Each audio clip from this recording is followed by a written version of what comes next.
Leading is hard work. A piece of good news, though, is that the skills you need to lead well build naturally on each other. For example, clarity allows you to set clear expectations. Clear expectations are the foundation of accountability. And in its turn, accountability entails scoping and measuring work, which equips you with what you need to provide clear and credible feedback. It's the trifecta for providing support so that employees can achieve results: clarity, accountability, and feedback. And now that we are focusing on feedback, I want to answer 2 questions for you. Why do we need feedback? And what makes feedback effective? I'm your host, Kate Johnson, and you're listening to the Well-Led Podcast. I once wrote and facilitated a leadership class called Driving Results. I can admit now, though, that I never really liked that term. Driving results, or drive for results, always left me feeling uncomfortable, like it's missing something important. With the perspective that comes from time, I can see that framing what it takes to get results this way, as the act of driving, well, it makes it very one-sided. If this is a leadership skill, then the leader by default fills the role of the driver. But where are the employees? Who is really doing the work? If we must have a metaphor, then perhaps an orchestra and its conductor are a better model. Conducting results, in this case, being the act of guiding skilled players to create a shared performance, a song, a symphony. An orchestra can play without a conductor, not necessarily with the best results, but a conductor without an orchestra is, well, just some guy with a stick. All jokes and metaphors aside, though, let's stay in the space of music, sound, and audio for a little while longer, because this is where we will find the beginnings of the answer to our first question. Why do we need feedback? The word feedback comes to us from writing on electrical science in the late 1900s, early 1920s. It was first defined as the return to the input of a part of the output of a machine, system, or process. That's a mouthful. Let's simplify it this way. Feedback returns an output to its source.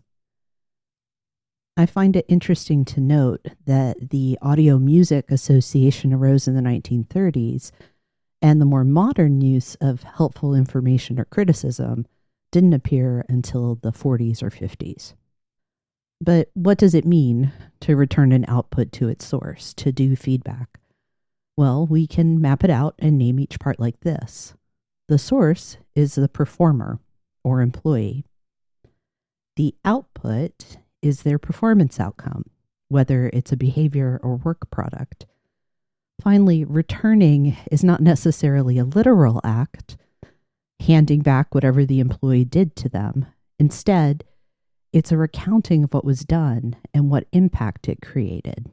So, the skill of feedback is the ability to manage by telling the story of work performance to an employee. This is the heart of performance management. And this is why we need feedback. It is the tool that you have at your disposal to use to let employees know how well they are doing work. Did it hit the mark or not? Did it have the intended impact and match up with the desired expectation? The feedback completes the circuit, if you will, that begins with expectation setting. It's important to note that feedback is not by its own nature negative. Its connotation has drifted that way over time, but we have to remember that feedback can and should also be about what is working well. So, what makes feedback effective? For starters, we have to recognize that effective feedback only exists when clarity and accountability are present. Known expectations and an understanding that your work is being observed and measured are the necessary context for feedback. Leaders who drop in with helpful information or criticism that is not linked to clarity and accountability are essentially conducting sneak attacks. This behavior should be avoided at all costs.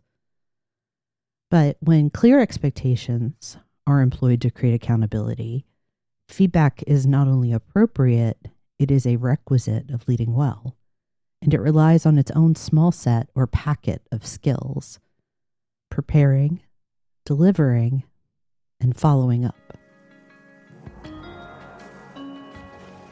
It will comfort you to know that this first part of the skill set directly mirrors the work you've already done to set the expectation. In fact, whatever expectation you communicated becomes your feedback blueprint. It makes sense, doesn't it? The performance story you tell has to connect back to the assigned work, after all. So if we recall the simple model for an accountable expectation, we have essentially a checklist of what information you need to gather when preparing feedback. What results are needed, why these are important both to the organization and the employee, who needs to be involved and in what capacity, and when everything is due. Your next task is to compare the result to the expectation and identify gaps. And remember, some of the gaps may actually be because the employee surpassed the expectation. It's not always about assessing the negative difference or deficit here. It may be the case that you asked for 20 widgets by the end of the day, and Jane only produced 5. But sometimes Jane knocks out 30. That's a good gap, and you have the opportunity and responsibility to give her feedback. So once you've done this side-by-side comparison, you can think about how to organize the feedback for delivery. Again, it can be simple as answering straightforward questions. What is the specific outcome that was achieved? Why does this particular outcome matter in a business context? How exactly did it vary or match the original expectation? And when are changes or modifications, if any, necessary? You also need to address your own mindset. This is because you want to ensure that your own behavior while delivering feedback reflects clarity, specificity, and kindness. I'm a proponent of approaching feedback with the mindset that I am here to help and support, and my tone and demeanor should be visible evidence of this. Last, end all feedback with a question. Think of it as an invitation to dialogue. And this also echoes the moment of expectation setting. Here's one example. Jane, I see that you were able to finish all 20 widgets to meet your quota yesterday. However, a quality review found that 3 of them were faulty. It's great that you were able to improve your overall product count, but now we need to focus on quality. The waste associated with those 3 widgets impacts the team's numbers, and your net volume count for the quarterly bonus will be impacted. Now, I'd like to hear any questions you have, and tell me, is there anything happening at your workstation that I should know about to help you get to goal? You prepared your feedback, you delivered it. Now what? Follow up. Leading well is rarely one and done. It involves this continuous exchange between you and your employee. There is a cadence, a back and forth between you two. You carry the responsibility, setting an expectation. They take on the responsibility, performing work. You assume the responsibility again, providing feedback. It's back to them for continuing or refining their work. And this is the point where you take the lead again, whether it's to validate that consistently good results continue, that the improvements are there, or to address ongoing concerns. Follow-up will almost always take one of these forms. Keep up the good work. Thank you for making the changes we discussed. Or, hopefully not as often, now we need to discuss next steps. And it's this last element of the skill set that transforms feedback from information to support. It demonstrates that you are there at the employee's side and ensures they are able to stay pointed in the right direction at each step. If you fail to follow up, feedback becomes a burden on the employee that will eventually wear them down, impacting engagement, productivity, and well-being. I know that many of you have had bad experiences with feedback, whether someone gave you feedback that was less than helpful or even cruel, or if you struggled to provide feedback in a way that had the impact you hoped for. For those of you who hesitate when feedback seems necessary, I want to offer a kind of guiding principle to help you. Be specific. Let me echo something I said during our lesson for effectiveness about accountability. Why do we care so much about specificity? Why do you need to populate expectations with details? It's simple, really. Ambiguous language creates ambiguous results. The same applies to feedback. Without specificity, it is unruly. If you tell me I need to do better, I can't know what steps to take or how to change. But if you tell me to read through the slide deck at least twice to ensure there are no typos and to confirm the data is accurate before my next presentation, I know what to do. I can take action.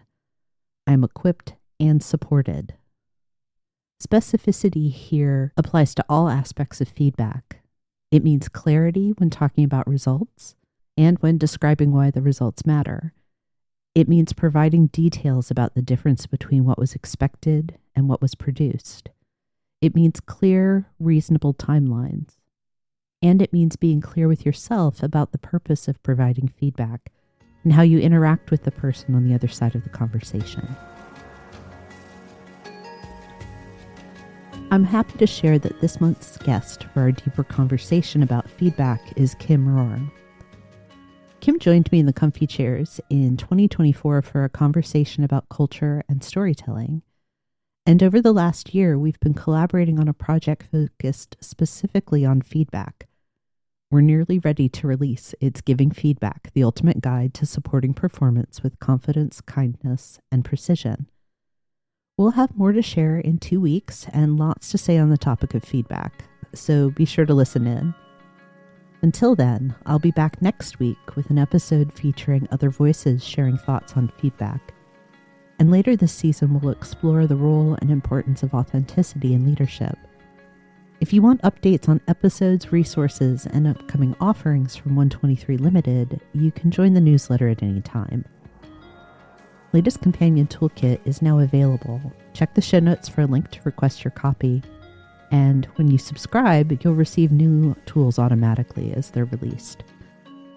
If this episode was useful, you can support the show by following or subscribing on your preferred podcast platform, or by sharing it with someone who's navigating similar leadership challenges. Thanks again for listening.